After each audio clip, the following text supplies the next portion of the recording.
They never tell you the worst part of begging. It's not the rejection. It's the moment you see yourself through her eyes and realize, with sickening clarity, that you are not a tragic hero. You are a joke. A cringe-worthy spectacle of neediness that inspires not love, but a profound and unshakable disgust. She didn't just leave you. She dismantled you piece by piece with the surgical precision of her indifference. Every unanswered text was a rib being cracked. Every ignored call was a nail hammered into the coffin of your dignity. You thought your persistence was a testament to your passion, a grand romantic gesture. But to her it was just pathetic. An endless, whining buzz she had to swat away. Do you remember that last conversation? The one where your voice cracked and you heard the weakness in it yourself?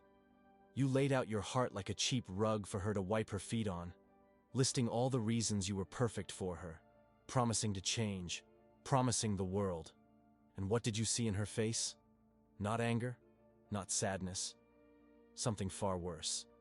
Pity. A condescending, soul-crushing pity reserved for a wounded animal you know you can't save. He looked at you, not as a man, but as a problem to be managed. An emotional chore. Your vulnerability wasn't a bridge to her heart. It was a warning sign, a giant red flag signaling your own internal collapse. You reduced yourself to a beggar, holding out an empty cup. And you were shocked when she walked past without dropping a single coin of affection. You mistook your desperation for devotion. This is the first and most fatal error in the war of interpersonal dynamics. The ancient strategists of the human psyche understood. Desire has a cold and brutal arithmetic. That which desperately chases inevitably repels. Your pursuit didn't make you more attractive. It made you common. It made you predictable. It made you prey. You sit there now, replaying the silence. That deafening, complete silence that followed your final desperate plea. It's a silence that has become her loudest and most definitive answer. A verdict on your value. You have been weighed, you have been measured, and you have been found wanting. You believe this feeling, this hollowed-out humiliation, is the end of your story. You think the scar she left on you is a permanent mark of shame, a brand that designates you as unworthy. But you are wrong. This is not a story about heartbreak. This is a story about the alchemy of power. It's about how the most degrading moment of your life, the absolute rock bottom of your self-respect, can be forged into the most potent weapon you will ever possess. That humiliation is not your tombstone. It is the blueprint for your resurrection, but only if you are willing to burn down the man who was weak enough to beg in the first place. This feeling of absolute powerlessness is familiar. If you've ever felt that cold sting of pity disguised as kindness, then you have found your war room. This is not a place for consolation. This is a forge for strength. Subscribe to Psychological Dominion, activate all notifications, and press the like button to signal that you are ready to stop pleading.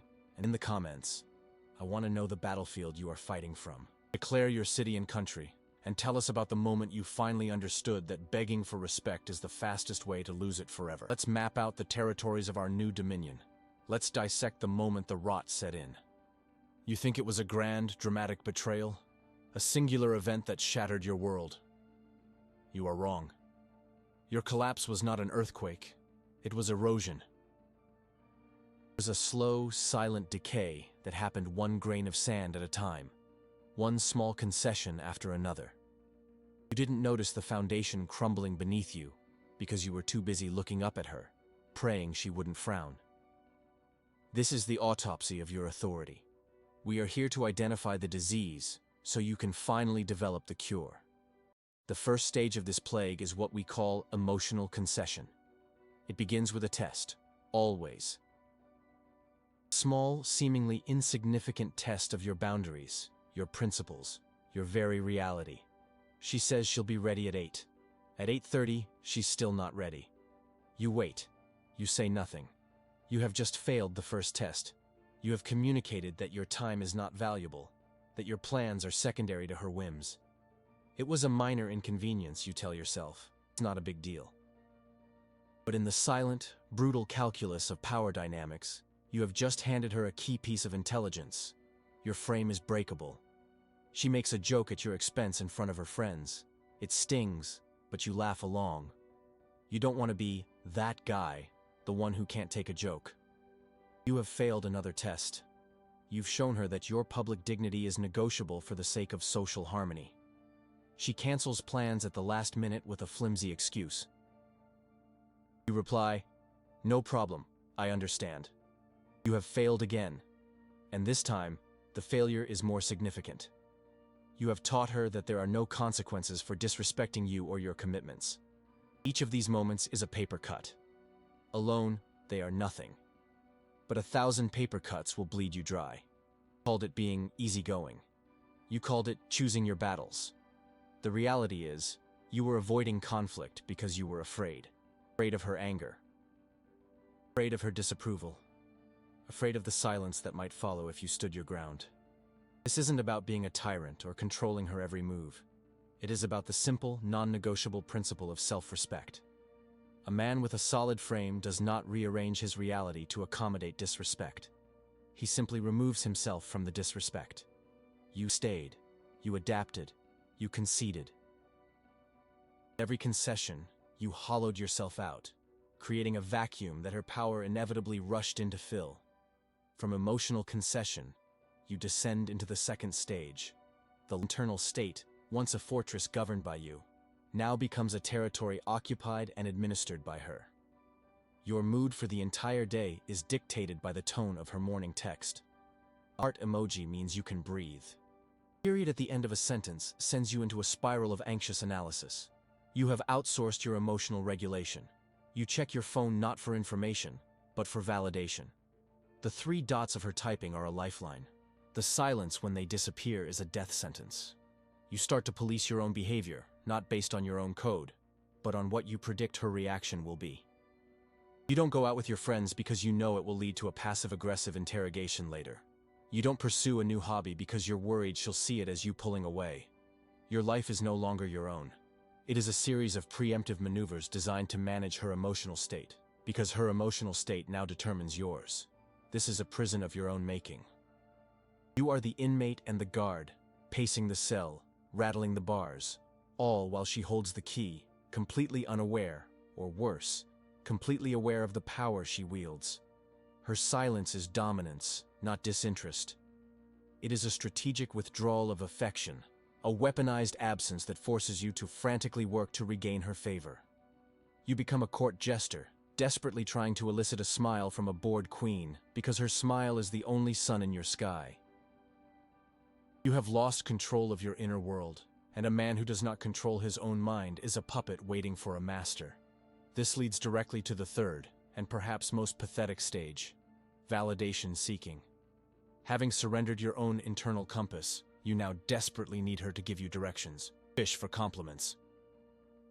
You recount your accomplishments at work, not with pride, a man sharing his victories, but with the pleading eyes of a child showing his mother a drawing, begging for it to be put on the refrigerator.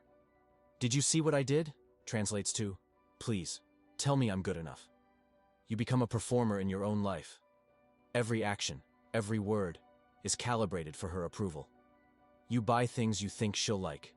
You adopt opinions you think will impress her. You become a chameleon, a hollow man, changing your colors to match her background, hoping she won't notice that you have no color of your own. You ask questions like, "Do you still love me?" or "Are we okay?" These are not questions. They are pleas.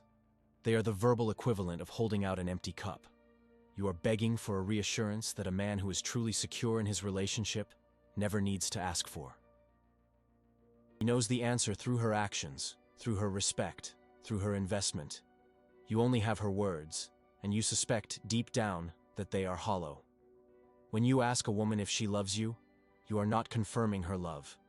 You are revealing your doubt, and doubt is the scent that attracts predators. She may give you the answer you want to hear, but what she hears is your weakness. She hears the cracking in your foundation. And she will step on that crack, consciously or not, to see how much pressure it can take. She tested you, and you failed. You revealed that her opinion of you is more important than your opinion of yourself. If you have ever found yourself rehearsing a conversation in your head, trying to find the perfect sequence of words to win her approval or avoid her wrath, then you understand this battlefield. You are fighting a war you have already lost. For every man who has ever deleted a text message because it sounded too needy, you are acknowledging the very disease you're trying to hide. If this is you, then it is time to stop playing defense. It is time to build your fortress from the inside out. This channel is your training ground. Subscribe now to Psychological Dominion, press the like button to declare your commitment to this war, and activate all notifications so you never miss a strategic briefing. In the comments below, I want you to answer this. What was the first lie you told yourself to justify a concession? What was the excuse you used when you chose her comfort over your own respect? Be honest. Naming the enemy is the first step to defeating him. Fourth stage is the inevitable outcome of the first three. Full-blown emotional dependency. She is your drug. Her presence provides a temporary high, a fleeting sense of stability. Her absence triggers a painful, soul-crushing withdrawal. You cannot imagine your life without her, not because it would be less joyful, but because you genuinely believe you would cease to exist. Your identity has become so intertwined with hers, so dependent on her reflection of you, that you have forgotten who you were before you met her. Your friends comment that they don't see you anymore. Your hobbies and passions have withered from neglect. You are a satellite, trapped in her gravitational pull, with no independent trajectory. This dependency is the source of the deepest terror. It's the fear of abandonment. This fear is a corrosive acid that dissolves your spine. It's why you tolerate behavior you know is unacceptable. It's why you accept crumbs of affection as if they were a feast. You stay because the perceived pain of leaving is greater than the real, daily pain of staying. You tell yourself this is love. It is not love. Love is a partnership between two sovereign nations. What you have is a hostage situation, and you are the willing hostage. No one is coming to save you. You locked the door yourself and handed her the key, believing it was a romantic gesture. It was an act of self-immolation. You burned your own freedom to provide her with a moment of warmth. Some of you will hear this and object. But it's good to be vulnerable, you'll say. Communication is key. You have mistaken emotional incontinence for vulnerability. True vulnerability is the conscious, strategic choice to reveal a part of yourself to someone who has earned it. It is a gift bestowed from a position of strength. What you did was emotional dumping. You took the chaos, the insecurity, and the fear inside you, and you made it her problem. You didn't communicate. You confessed. You didn't share. You burdened. A woman is attracted to a man who is her rock, her mountain. A man who can face the storms of the world and not be shaken. When you make her your emotional caretaker, you invert the very polarity that creates attraction. You cease to be her partner and become her son. And a woman cannot be intimate with her son. When you apologized for things that were not your fault, you signed your surrender. You communicated that your version of reality was less valid than hers. You taught her that if she applies enough emotional pressure, you will break. This brings us to the final, fatal act: breaking the silence. After weeks or months of your slow decay, she begins to pull away. It's the natural, biological response to your suffocating neediness. She gets busy. Her texts become shorter. The calls become less frequent. She needs silence begins. This silence is not empty. It is filled with meaning. It is a statement. It is a verdict. Her silence is the ultimate power move. It creates a vacuum, and your weakness, your dependency, cannot tolerate a vacuum. You have to fill it. You fill it with a barrage of texts. Is everything okay? Did I do something wrong? We need to talk. Please, just answer me. Every message you send is a nail in the coffin of her attraction. You think you are fighting for the relationship. What you are actually doing is demonstrating, in real time, your complete lack of emotional self-control. You are showing her that you cannot survive without her constant input. Your frantic attempts to break the silence are the death rattle of your dignity. The final, desperate plea, the "I can't live without you" monologue, is the moment you cease to be a man in her eyes. You become a problem, a ghost to be exorcised, a cringeworthy memory to be forgotten. You think the worst part is her rejection. The worst part is the pity in her eyes as she delivers it. That soul-crushing pity is the final judgment.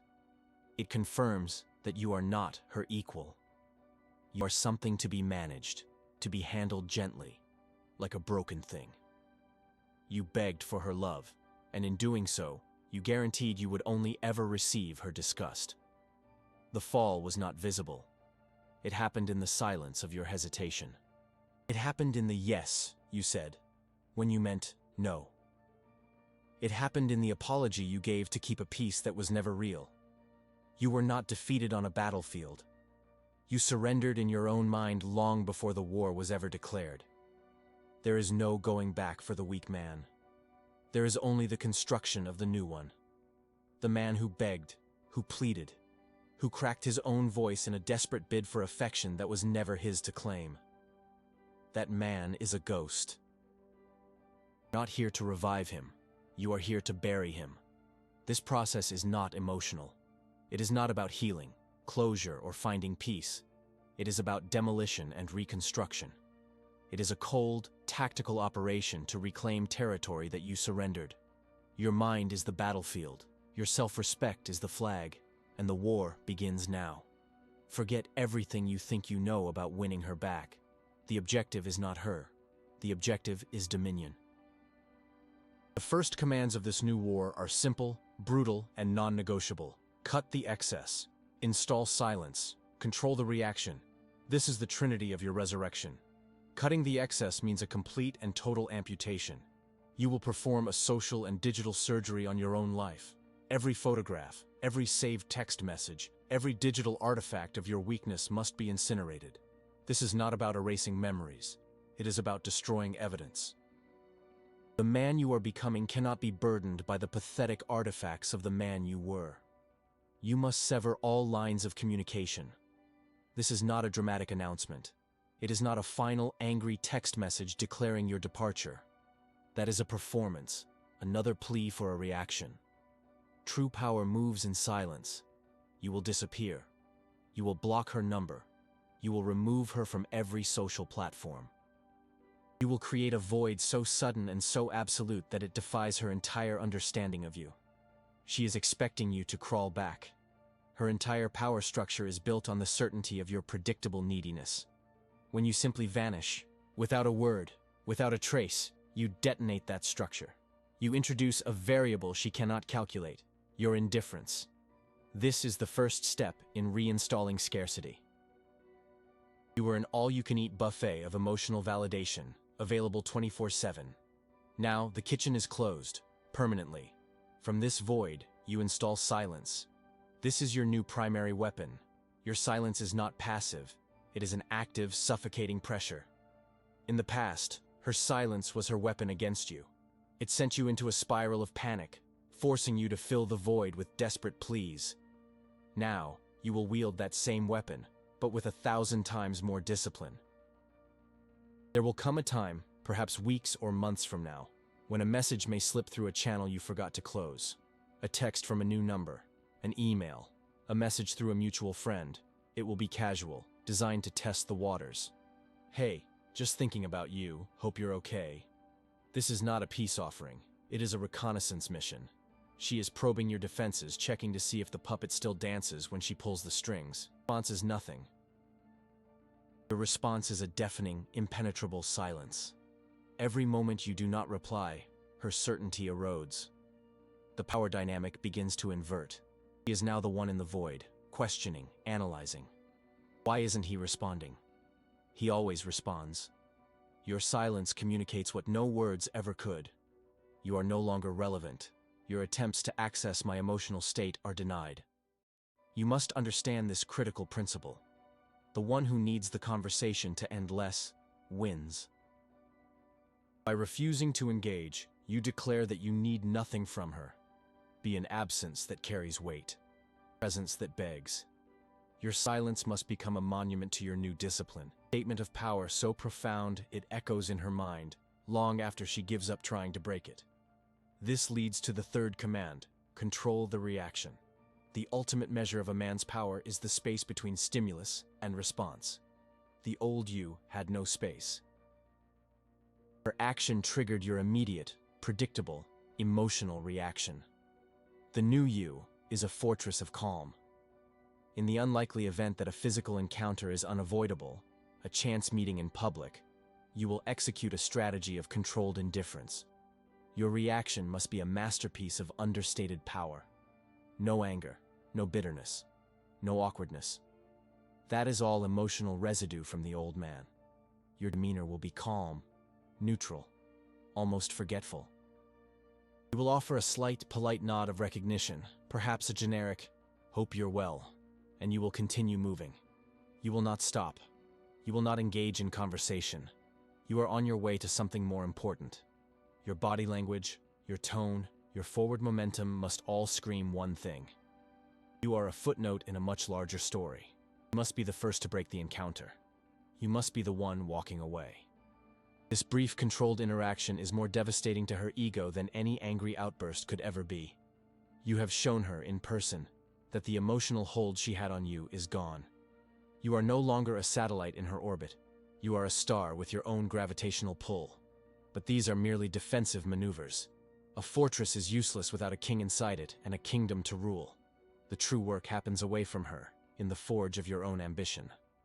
This is where you cease to be a man reacting to a woman, a force of nature building his own reality. Focus must become absolute and total on the pillars of masculine hierarchy: body, your resources, your tribe, and your mission. You will rebuild your body not to be more attractive to her, but to become a physical manifestation of your will. The pain in the gym is a crucible, burning away weakness and forging discipline. Every drop of sweat is a baptism, washing away the memory of your neediness. You are not building a body for the beach. You are building armor. You will become relentless in your pursuit of resources. Your financial state is not about buying things to impress anyone. It is about building a foundation of such absolute independence that you are never again in a position of need. Money is a tool, and you will become a master of it. It buys freedom. It buys options. It buys power. The power to walk away from any situation, any person, any negotiation that does not serve your purpose. You will attack your career or your business with the ferocity of a starving wolf, because you understand that in this world, economic power is strategic power. You will rebuild your tribe. You will cut out any so-called friends who consoled you in your weakness, who encouraged your pathetic pursuit. They are enablers of your failure. You will seek out and build alliances with strong, ambitious men. Men who are on their own missions. Men who hold you to a higher standard. Your social circle is your war council. In their presence, you will sharpen your mind, your strategy, and your resolve. A man is the average of the 5 men he spends the most time with. Choose your generals wisely. And finally, most importantly, you will define your mission. A man without a mission is an object, susceptible to the whims of others. A man with a mission is a projectile, an unstoppable force.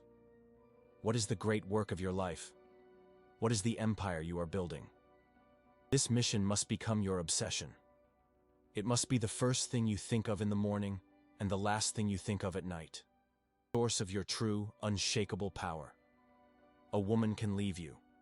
Money can be lost. But your purpose, your mission, that is the one thing that can never be taken away. It is the core of your new identity. This is the ultimate truth. A man who wants to be loved will be discarded. A man who imposes his presence will be feared. And fear, in this context, is the highest form of respect. It is the recognition of your sovereignty, your unbreakable frame, your terrifying self-sufficiency. You do not reconquer. You replace with a sharper silence, a more formidable presence, and a life so compelling that she becomes an irrelevant ghost from a past you no longer recognize. This is the blueprint for your new empire. But blueprints are useless without an architect willing to build. If you are ready to lay the first stone, to replace the rubble of your past with a fortress of self-dominion, then subscribe to Psychological Dominion right now.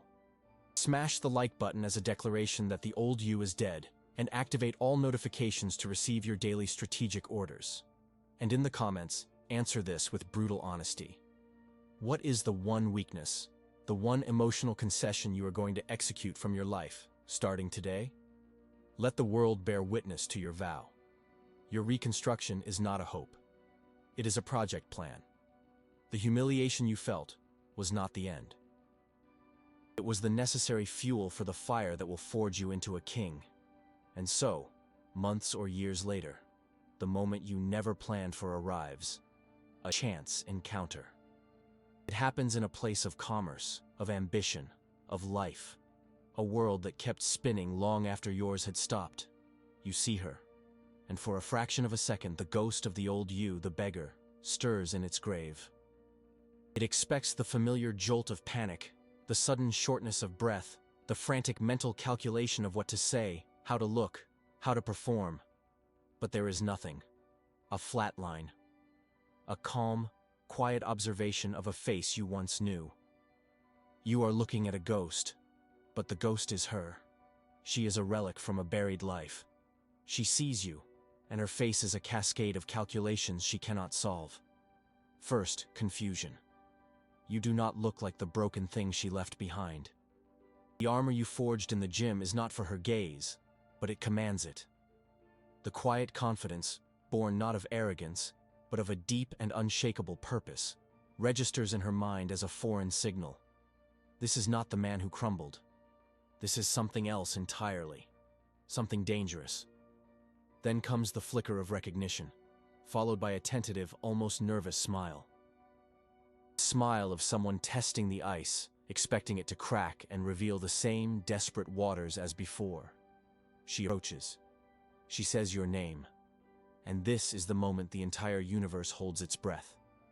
This is the final test. The old you would have seen this as an opening, a second chance, a sign from the heavens. The new you sees it for what it is, an echo, a meaningless sound from a distant past. You don't ignore her. That would be an emotional reaction, a sign that she still holds power. Instead, you give her the most devastating weapon in your arsenal, polite, detached recognition. Offer a slight nod. Hope you're doing well. Your tone is not cold, it is neutral. It is the tone you would use with a stranger who asked you for the time. There is no history in your voice. There are no questions. There is no opening for a conversation. Your body is already moving past her, your focus already on your destination, on your mission. You have just walked through a ghost, and she felt it. In that single, fleeting moment, she experiences the full spectrum of your transformation. The game board has not just been flipped. You have set fire to it and walked away to build your own kingdom. She expected to see a scar. Instead, she saw a fortress. And in that fortress, she saw a king who did not even recognize her as a former enemy. He saw her as irrelevant. And in that precise moment of perceived irrelevance, a strange and terrible thing happens to her. Attraction. A powerful, confusing primal pull towards the man you have become. It is the universe's cruelest joke. She is now attracted to the one thing she can never have, the man who needs nothing from her. The man whose indifference is so absolute, so genuine, that it functions as the most potent aphrodisiac imaginable. He is now the beggar, holding out an empty cup, and you have already walked past, your mind on the empire you are building. This is not revenge. Revenge is an emotional game played by equals. This is dominion. This is the consequence of a man who chose himself over the memory of a woman who never chose him at all. This is your manifesto. You do not exist to be chosen. You exist to build, to conquer, to create a reality so powerful that others orbit it by necessity.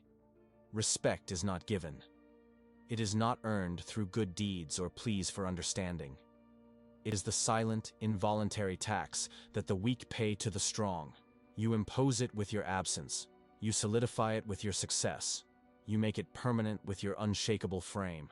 The silence you installed was not a strategy to win her back. A construction site where you demolished the old you and built a monument to your own will. Her return, her renewed interest, is nothing more than a tourist visiting a landmark she had no hand in building, marveling at its scale, forever kept outside its walls. Let go of the pathetic notion of closure. Closure is a myth for those who need a tidy ending to a story they lost. Your story does not end. It evolves. The legacy you build is your true partner. The mission you serve is your true love. She was not the prize, she was the furnace. The searing, humiliating heat that was necessary to burn away your weakness and forge you into steel. You should feel no anger towards her. You should feel nothing. She was a tool, a necessary instrument in your creation. Thank the memory for its service, and then discard it. You are not the hero of a love story. You are the architect of a dynasty. If you understand that this is not a tactic, but a new operating system for your soul, then your war has truly begun. Seal your commitment. Subscribe to Psychological Dominion, for this is your new war council. Press the like button as a final salute to the soldier you are leaving behind.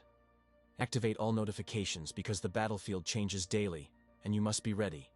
Now, for your final order. In the comments below, I want you to declare the name of the empire you are building. It could be your business, your mission, your family name, your ultimate ambition. What is the one-word legacy that will replace the memory of your weakness? Declare it. Make it real. The day she finally doubts who you have become. It will be a day you have long since forgotten her name.